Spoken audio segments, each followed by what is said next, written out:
नमस्कार। स्वदेश न्यूज के खास कार्यक्रम छत्तीसगढ़ की बात में आप सभी का बहुत बहुत स्वागत है। छत्तीसगढ़ की बात में आज हमारे साथ मौजूद है नरेश चंद गुप्ता जी।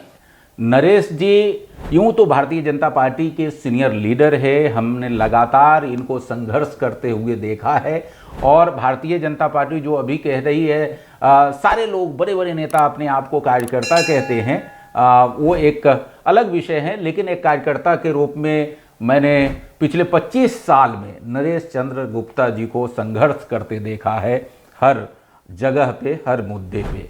लेकिन पिछले कुछ दिनों से नरेश चंद्र गुप्ता पार्टी में एक तरीके से कहा जाए तो हाशिए पर है।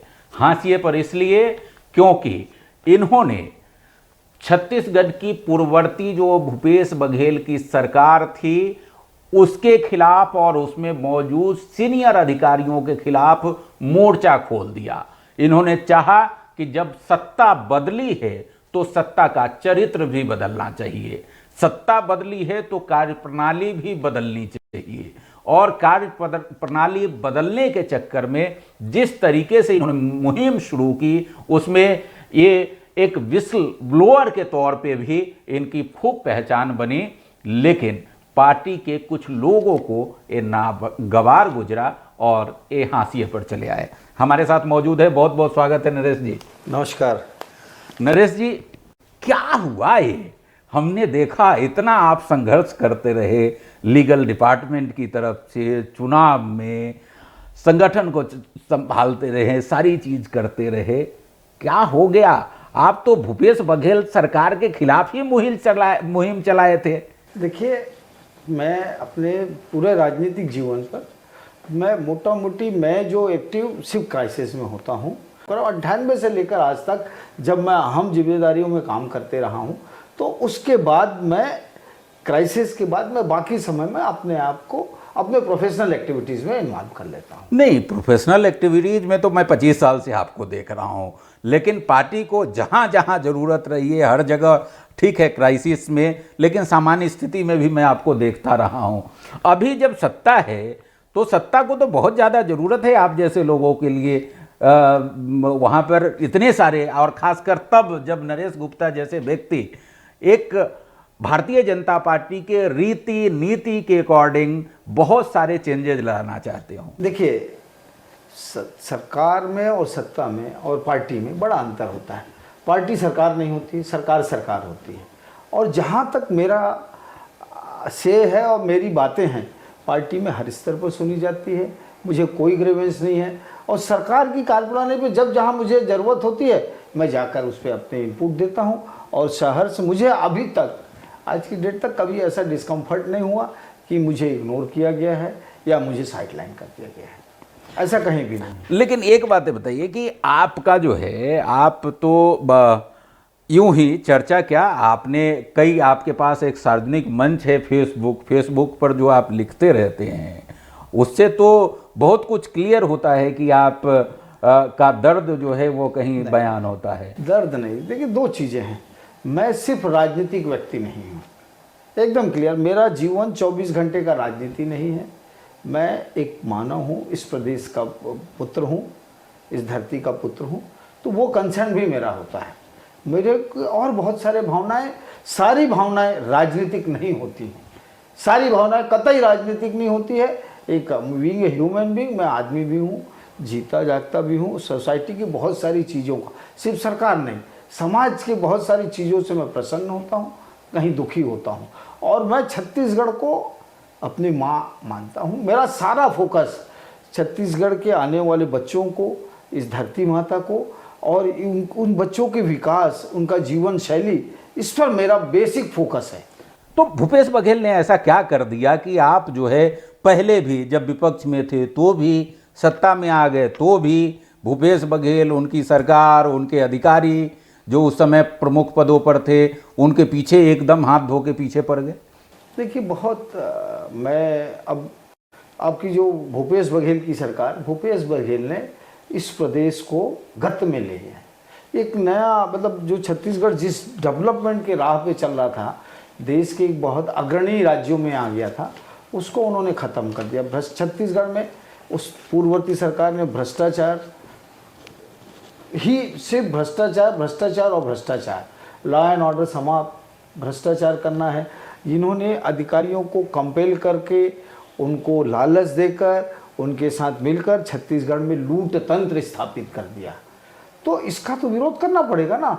आप देखिए, तो विरोध तो आपने किया, विरोध किया, सत्ता पलट दिया आपने, आपका मैसेज लोगों तक पहुंचा, उसके बाद क्यों? उसके बाद भी देखिए, उसके बाद भी उस कृत्यों का इनको भोगना है, उनको भोगना पड़ेगा। तो आगे एक लेसन होगा। और इस दर्द को, इस धरती माता को जो इन्होंने छीला है, रौंदा है, उसका दर्द तो रहेगा हमें। हमारी माँ को कोई रौंदा हो और छीला हो तो उसको दुष्परिणाम भोगना पड़ेगा, चाहे वह व्यक्ति कितना बड़ा राजनीतिक क्यों ना हो, चाहे वह कितना बड़ा प्रशासनिक अधिकारी क्यों ना हो, उससे मतलब नहीं है। I am concern with the state. मेरे को दर्द है आने वाली पीढ़ियों को किस रूप में ये परोस के गए हैं। पूर्ववर्ती सरकार ने इस प्रदेश का हालत क्या किया। कोरोना के समय उन्होंने कितना त्राहिमाम कर दिया। क्यों मजाक कर रहे थे इस प्रदेश के साथ साहब? सब कुछ, पूरा विकास खत्म, डिरेल कर दिया इन्होंने। आप सोचिए, डीएमएफ में जब आदेश है भारत सरकार का पास, तो ऑनलाइन इशू होगा, आप ऑफलाइन चालू कर दिए। मतलब कितना बड़ा, और ऑफलाइन में क्या क्या तंत्र नहीं किया आपने। महादेव सट्टा ऐप, मतलब तंत्र सरकार के मुखिया लोग और बड़े बड़े लोग बैठे हुए लोग उस तंत्र में शामिल हैं। डीएमएफ है, डीएमएफ में क्या नहीं किया इन लोगों ने। ऐसे सैकड़ों, भाई क्या क्या, मतलब आप कस्टम मिलिंग, डीएमएफ, आपका शराब, ये मतलब मजाक बना दिया था साहब इन्होंने। जहां दिखा वहां तंत्र स्थापित कर दिया, लूट खसोट का, पूरे प्रदेश को षड्यंत्र करके रूप में ले आया। तो ये तो साहब बहुत पीड़ादायक स्थिति थी, जिसका तो सजा तो मिल गई ना। सजा तो सरकार जाना सजा नहीं है। अच्छा, सरकार जाना सजा नहीं है, उनको उस कृत्यों को भोगना पड़ेगा। तो सरकार तो आपकी है, सरकार तो है ना, तो सरकार काम कर रही है उस पर। और मैं समय समय पर सरकार को और इनपुट देता हूँ, और इनपुट देता हूँ, उस पर काम कर रही है। और सरकार को, मेरे को उस पर कोई गिला शिकवा नहीं है कि सरकार उनको बचा रही है, ऐसा नहीं है। सरकार उनके खिलाफ लगी है, लेकिन एक लेट डाउन लीगल सिस्टम है, लेट डाउन कॉन्स्टिट्यूशनल प्रोविजंस है, उसके तहत सरकार काम करती है। कभी भावनाओं में मुझे लगता है कि यार ये चूक हो गई है, तो वो मैं रिएक्ट करता हूँ।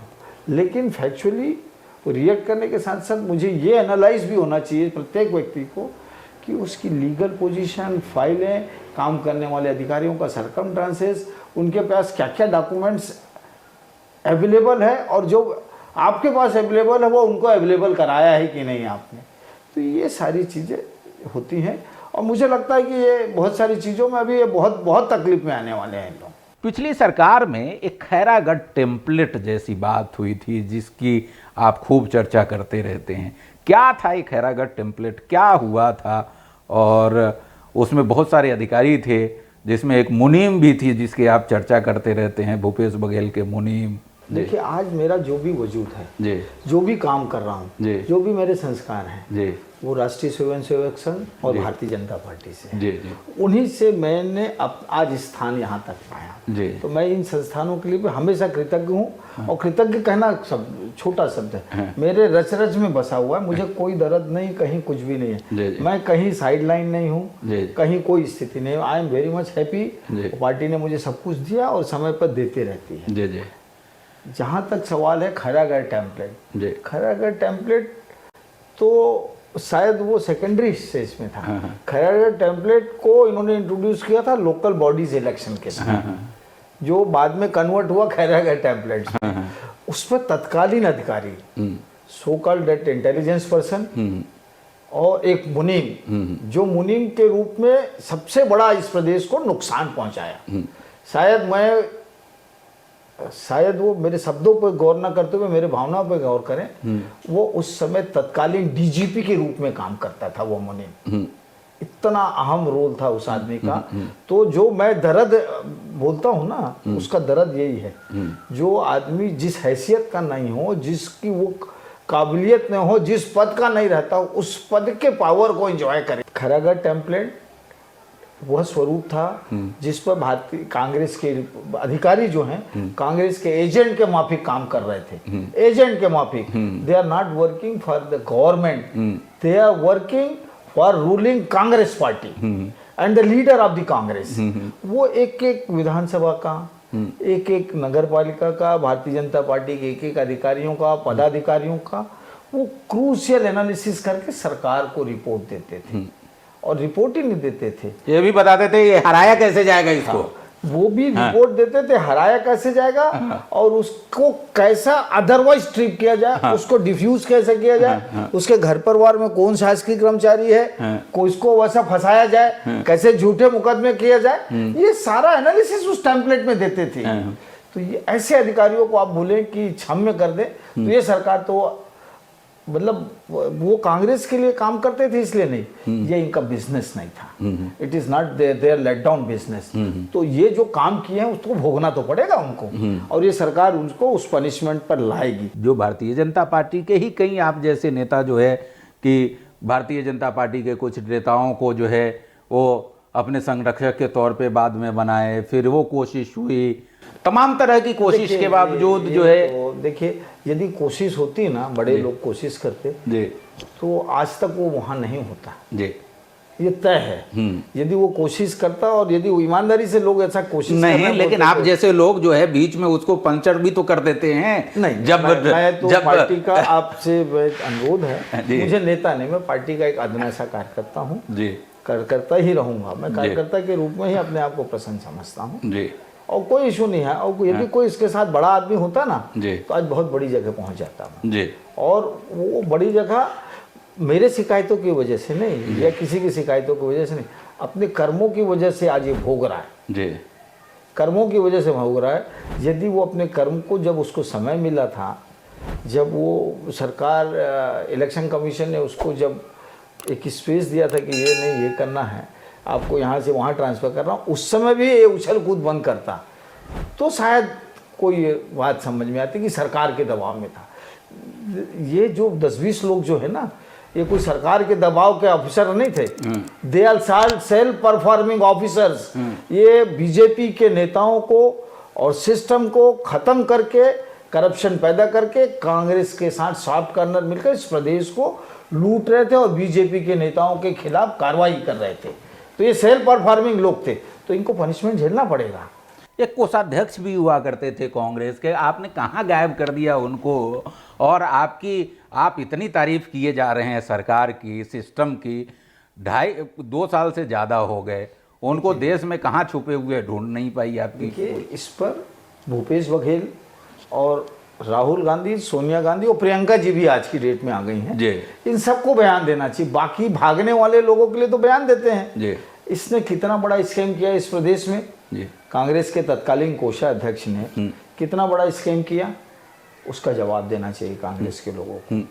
और मैं एक तो आपके आज इस संवाद के द्वारा एक और चीज़ बोलता हूँ, जिस दिन से गायब हैं, जब उनके यहाँ ईडी और इनकम टैक्स की सर्च हुई और जिस दिन से गायब हैं, उससे कितने दिनों बाद तक उनके दस्तखत किए हुए चेक आते थे। अब भूपेश बघेल बताएं वो कहाँ पैसे, उनका चेक कैसे लगा और क्या क्या काम हुआ। मतलब इस करप्शन से, पैसे से तो इन्होंने लेकर आपका आबकारी मंत्री ने तो कांग्रेस कार्यालय बनवा दिया। तो आप कल्पना करिए कैसे राजनीतिक दल है। इस पर तो कांग्रेस के राष्ट्रीय नेतृत्व को जवाब देना चाहिए ना, तो डायरेक्ट नेक्सस दिख रहा है। नहीं, वो तो ठीक है, कांग्रेस वाले नहीं देंगे, कांग्रेस वालों को आप करप्ट पार्टी कहते हैं, तमाम सारी चीज कहते हैं, बड़ा नेक्सस दिख गया उससे। लेकिन भारतीय जनता पार्टी की मौजूदा सरकार, सुशासन की सरकार, उनको ढूंढ क्यों नहीं पा रही है? देखिए यदि कोई आदमी देश छोड़ के भाग गया हो तो, और वो उसकी तत्कालीन सरकार ने उसको पूरा शेल्टर दिया, उसी सरकार के समय तो ये सारी चीजें थी ना। तो एक बार कोई चीज हो जाती है तो उसको अंडू करना इज ए टास्क। सरकार लगी हुई है, उसको रेड कॉर्नर जारी है, जिस दिन पकड़ में आएगा वो तो जाएगा। नहीं तो आपकी तो डबल इंजन छोड़ दीजिए, ट्रिपल इंजन की सरकार है। इंजन की सरकार, मैंने आपको बोला यदि कोई चीज हो गई तो हो जाती है ना, उसको अंडू करना बहुत टास्क होता है। आपके कुछ जो है बात आप जो करते रहते हैं उसकी चर्चा चलती रही थी। आपने 4 नवंबर को अपने फेसबुक पोस्ट में लिखा, भूपेश बघेल के घोटाले की एक और जांच, डीपीआर घोटाले की जांच, लेकिन बाद में उसका कुछ आपने जारी किया नहीं। देखिएगा डीपीआर में अभी वो अंडर प्रोसेस है। हाँ। आप तो पत्रकार हैं, आप मेरे से बेहतर जानते हैं कितना बड़ा घोटाला हुआ डीपीआर में। हाँ। तत्कालीन अधिकारियों के खिलाफ पूरी कार्रवाई होनी चाहिए। वहाँ तो मैं समझता हूँ 50% से ज़्यादा काम पोस्ट सैंक्शन पे होता था, तो उसकी भी जांच होगी और कार्रवाई हो रही है। मैं भी कर रहा हूँ और बाकी लोग भी उस पर लगे हुए हैं। 16 नवंबर को आपने लिखा सीजीएमएससी के अधिकारी किनका संरक्षण था, किनकी वजह से इतना बड़ा घोटाला हुआ, ये तो खरीदी से खुला लेकर आरोप है, खुला आरोप है। इसका तत्कालीन स्वास्थ्य मंत्री के ऊपर भी कार्रवाई होना चाहिए और इसका डॉक्यूमेंट सार्वजनिक करूंगा। ये आपने समय आन दीजिए, वो आन दीजिए। अभी एजेंसीज, देखिए मैं एजेंसीज के काम को कभी इंटरप्ट नहीं करना चाहूँगा कि ऐसा लगे कि एजेंसी की चीज़ें लीक हो रही हैं। हाँ। बिल्कुल काम हो गए। हाँ। किसके निर्देश पे काम करते थे? स्वास्थ्य मंत्री और तत्कालीन मुख्यमंत्री के निर्देश पे सारे काम होते थे।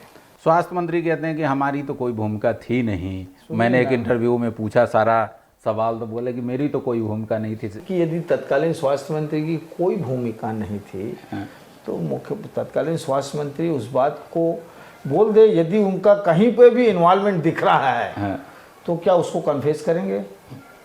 मैं आपके चैनल के माध्यम से उनसे पूछना चाहता हूँ, कहीं पर भी उनका हस्ताक्षर मिलता है तो क्या वो सरेंडर कर लेंगे? क्या I am responsible for that? Political बयान की बात नहीं करना अभी। राजनीतिक बयानबाजी कुछ भी कर सकते हैं। मैं तथ्यात्मक बात करता हूँ। बीइंग ए प्रोफेशनल, मेरी सारी लड़ाइयाँ तथ्यात्मक होती है। हवाई की तो भूमिका किसकी ज्यादा थी, कि स्वास्थ्य मंत्री की थी कि मुख्यमंत्री की थी? दोनों की भूमिका थी, कहीं पर किसी की ज्यादा, किसी की कहीं पे किसी की ज्यादा। ये बताइए, आपने एक पोस्ट लिखा, चाहने वालों के दिल में हम ही हैं, हमारे खिलाफ षड्यंत्र रचने वालों के दिमाग में हम ही हैं। कौन षड्यंत्र रच रहा है भाई आपके खिलाफ? मेरे खिलाफ नहीं है, ये तो कोटेशन है। इसको लिखा, मैंने आपको पहले बोला कि मैं एक सामाजिक प्राणी भी हूँ। सामाजिक कोई चीज़ अच्छी लगती है तो दुनिया में बताया जाता है। ये नथिंग पॉलिटिकल। ये तो यदि ऐसा हर चीज़ का पॉलिटिक्स है तो दुर्भाग्य है कि मैंने राजनीति में अपना 40 वर्ष अर्पण किया। एक और बहुत बढ़िया कोट आपने लिखा, अभी नए साल पे, साल बदलना प्रकृति है और इंसान बदलना प्रवृत्ति है। उसके बाद एक और कोट में देख रहा हूँ। अब ये इसी कोट को आपने प्रवृत्ति वाली बात करी जी। ये तो तथ्यात्मक है ना, जो जीवन शैली है उसमें लिखा है। तो ये सारी चीजों को, ये जो है ना, नहीं, लेकिन कुछ कुछ चीजें तो एकदम सटीक बैठती है। जैसे आपने लिखा, हमें किसी से बैर नहीं, राष्ट्र विरोधियों और भ्रष्टाचारियों की खैर नहीं। तो इसमें गलत क्या है? देखिए, ये कोई राजनीतिक बात है क्या? ये तो जीवन में प्रत्येक व्यक्ति को इस बात को मानना चाहिए जी। राष्ट्र विरोधियों की खैर करना चाहेंगे क्या हम? भ्रष्टाचारियों को छोड़ना चाहेंगे क्या? आप और मैं नहीं, किसी को भी इनको स्पेयर नहीं करना चाहिए। ये तो मेरा टैगलाइन है। ये मेरा टैगलाइन है। अच्छा, ये बताइए, सरकार जो चल रही है जिस दिशा में, जिस तरह से, ठीक है, आप ये तो भाजपा नेता के रूप में स्वीकार नहीं करेंगे कि कहीं गड़बड़ी चल रही है, कुछ सुझाव देंगे, कुछ और करना चाहिए, कहीं कुछ कमी लगती है? सरकार अच्छी चल रही है जी, मैं उस पर कुछ नहीं कहना चाहूँ, लेकिन हर चीज, कभी कोई चीज परफेक्ट नहीं होता, उसमें तो निरंतर रूप से सुधार, समय के हिसाब से परिवर्तन, और आप किसी स्टेट को कंप्लीट डेवलप, किसी भी चीज को फुल स्टॉप नहीं बोल सकते। आज मकान बनाया, 2 साल बाद उस पर परिवर्तन होता है। समय काल परिस्थितियों के हिसाब से रोज का अपग्रेडेशन चाहिए रहता है। सरकार बहुत अच्छे तरीके से चल रही है, और जितने क्राइसिस रोज आते हैं तो उसके साथ उस पर अपडेशन होना चाहिए, जो हो रहा है। इतनी आपको बता देता हूँ, भूपेश के समय लोगों को, योगी जी और भूपेश के समय, और रमन सिंह जी की सरकार, और आज विष्णुदेव साय जी की सरकार, देखिए जीवन शैली में कितना अंतर है। लोग योगी जी के समय डरा करते थे, भूपेश के समय में तो त्राहिमाम कर चुके थे। कब किसको उठा लेंगे, क्या करेंगे, कोई सिर पैर नहीं था। कब किसका मकान तोड़वा देंगे, क्या करा देंगे, मतलब। तो पत्रकार, अरे आप तो मेरे से बेहतर जानते हो पत्रकारों मित्रों के साथ क्या क्या नहीं हुआ उस समय। तो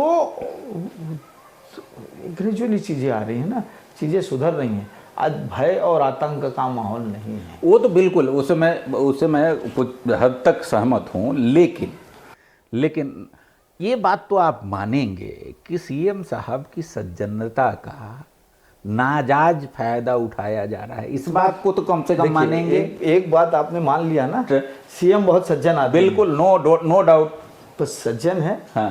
कोई नाजायज़ फ़ायदा नहीं उठाता। ऐसा मैं मुगालते में जीता हूँ कि मैं उसका फ़ायदा उठा रहा हूँ। हाँ।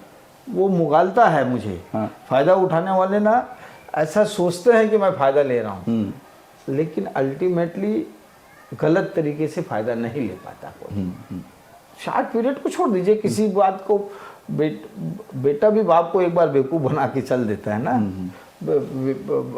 रोग आके मना के, वो स्टेज को छोड़ दीजिए। अदरवाइज ये किसी को स्पेस नहीं है। आखिरी सवाल, आज की स्थिति में 2028 में जब चुनाव होगा तो क्या स्थिति रहेगी भाजपा की? बहुत ईमानदारी से बोलूँ, बिल्कुल।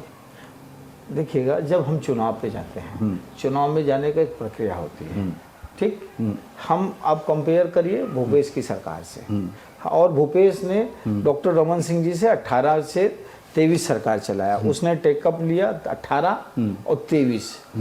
हमने 18 में उसको क्या दिया था, किस रूप में सरकार दी थी, और 23 में हमको किस रूप में सरकार दिया, और हम 28 में किस रूप में सरकार को खड़ा किए हैं, उस दिन सिद्ध हो जाएगा। और आज हम परफॉर्म कर रहे हैं, आज हम परफॉर्म कर रहे हैं। अपन ये मान ले कि भूपेश बघेल शुरू में थोड़े अच्छे थे, बाद में पूरा डिरेल हो गए, हम थोड़ा डिरेल है, बाद में ठीक ठाक होकर के सरकार में आ जाएंगे। ये बहुत बड़ा फर्क है जी। अभी अपेक्षाएं ज़्यादा हैं जी हमसे। जी। अपेक्षा बिल्कुल होनी चाहिए सरकार से जी। लेकिन अपेक्षा के अनुकूल सारा चीज़ नहीं हो सकता। जी। मेरी इच्छा है कि यार मैं तो 200 करोड़ रुपया कमा लूँ, जी। आपकी इच्छा है 500 करोड़ कमा लो, लेकिन 200 और 500 करोड़ कमाने के लिए जो रास्ते पे चलना है, जो हमारे पास रिसोर्सेज होना चाहिए, तो वो ग्रेजुअली आएंगे। वो सारे चीज़ परफॉर्म करना है। देखिएगा, हमने धान खरीदी किया, हमने देखिए भूपेश के समय तो सड़क का मेंटेनेंस खत्म हो गया था, मेंटेनेंस आ गया। पावर कट का प्रॉब्लम खत्म हो गया ऑलमोस्ट। भूपेश के समय वो भी एक बड़ा इशू बन गया था। गड़बड़ को सही लाइन में लाने में समय लगता है। किसी चीज़ को ख़त्म करने में 1 मिनट का काम है। बिल्डिंग में बम लगा दीजिए, उड़ा दोगे, लेकिन बिल्डिंग बनाने में समय लगता है। तो जो बनी बनाई व्यवस्था थी, भूपेश बघेल और उनके साथ आक्रांता के रूप में काम कर रहने वाले लोग ने इस प्रदेश को डिरेल किया था, तो उसको हम लाइन पे लाए हैं। लॉ एंड ऑर्डर ठीक किया है, सारी व्यवस्थाएं ग्रेजुअली ठीक हो जाएंगी। और मतलब कुल मिलाकर के सफर तय कर लेंगे, फिर से 28 में सरकार बना लेंगे, 100% सरकार बनाएंगे। जी। तो बहुत ही बेबाक तरीके से आपने नरेश जी को सुना। नरेश जी स्वाभाविक है, चूंकि भारतीय जनता पार्टी के नेता है, चूंकि संघ के कार्यकर्ता हैं, संघ से प्रशिक्षित है, तो जाहिर सी बात है पार्टी लाइन से बाहर एक बात नहीं बोलेंगे। लेकिन हम शुभकामनाएं देना चाहेंगे स्वदेश न्यूज़ की तरफ से कि आप जिस मुहिम को आपने शुरू की है पूरी ताकत के साथ उसमें रहे, सरकार आपकी बातों को समझे, क्योंकि आप सरकार के लिए ही काम कर रहे हैं। मेरी बातों को पूरा गौर करती है। भारतीय जनता पार्टी के लिए ही काम कर रहे हैं और छत्तीसगढ़ के लिए काम कर रहे हैं, ये बहुत महत्वपूर्ण है। अगली बार किसी अन्य शख्सियत के साथ मैं आपके सामने हाजिर होऊंगा। तब तक के लिए नरेश जी आपने समय दिया, बहुत बहुत धन्यवाद। और ये हमारा इंटरव्यू आपको कैसा लगा हमें ज़रूर आप बताएंगे। अगली बार किसी अन्य शख्सियत के साथ मैं मिलता हूं, तब तक के लिए इजाज़त दीजिए, नमस्कार। ऐसे ही वीडियोस के लिए लाइक करें, शेयर करें, फॉलो करें, YouTube पर जाकर सब्सक्राइब कर बेल आइकन दबाना ना भूलें और ताज़ा अपडेट्स के लिए SwadeshLive.com पर जरूर जाएं।